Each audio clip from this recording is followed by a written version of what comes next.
nous avons eu le plaisir et l'honneur d'accueillir Monsieur le ministre des Transports aériens et du Tourisme pour procéder à la plantation du premier arbre de ce qui va devenir ultérieurement un arboretum, c'est-à-dire une surface où nous allons retrouver beaucoup de végétaux.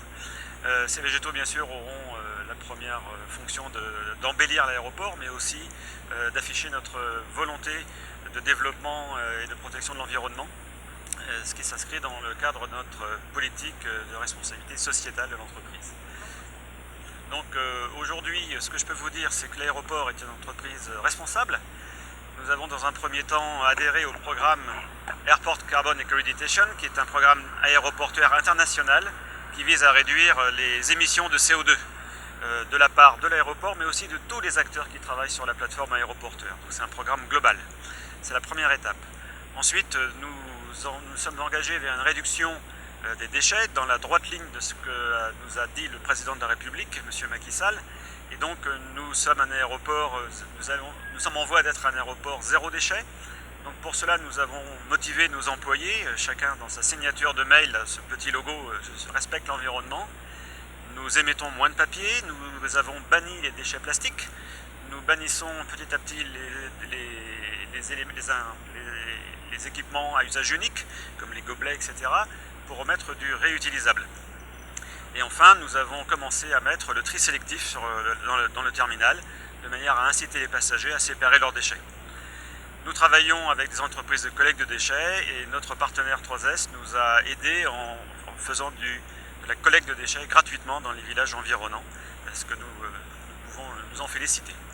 Et enfin, dans le cadre de notre empreinte environnementale et la protection et le développement de l'environnement, nous avons lancé en compagnie de l'association Océanium, qui est représentée par madame juste à côté de moi, cette opération tout d'abord de lancer de graines dans les 14 hectares qui entourent l'aéroport, et en commençant aussi par les villages alentours et particulièrement le site de recasement.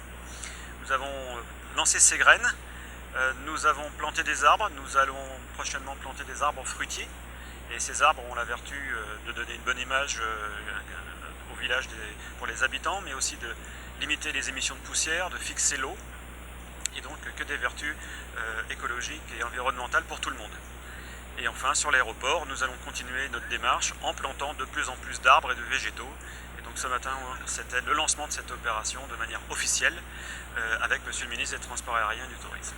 Le nombre d'arbres que nous allons planter à terme, on peut afficher. Le nombre d'arbres exact est en cours de précision. En revanche, nous avons déjà lancé plus de 350 000 graines sur les 14 hectares. Et parmi ces graines, je vous ai distribué des fiches sur les 20 espèces que nous reboisons. Il y a eu de la graine de baobab, il y a eu du menthe-patin, il y a eu du dîme, il y a eu du rognier.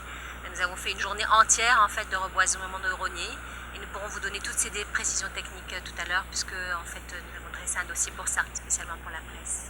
Le budget, c'est-à-dire les 100 millions de graines, est une opération totalement bénévole dans tout le Sénégal. Chaque citoyen aujourd'hui, j'ai l'opportunité d'avoir la présence des médias pour exprimer cette grande opération, mais il faut savoir que j'ai une grande pensée pour les dizaines et les centaines de personnes qui sont actuellement sur le terrain, actuellement même dans le Sine Saloum, d'autres qui sont en Casamance. Et donc en fait tout le monde est bénévole et volontaire.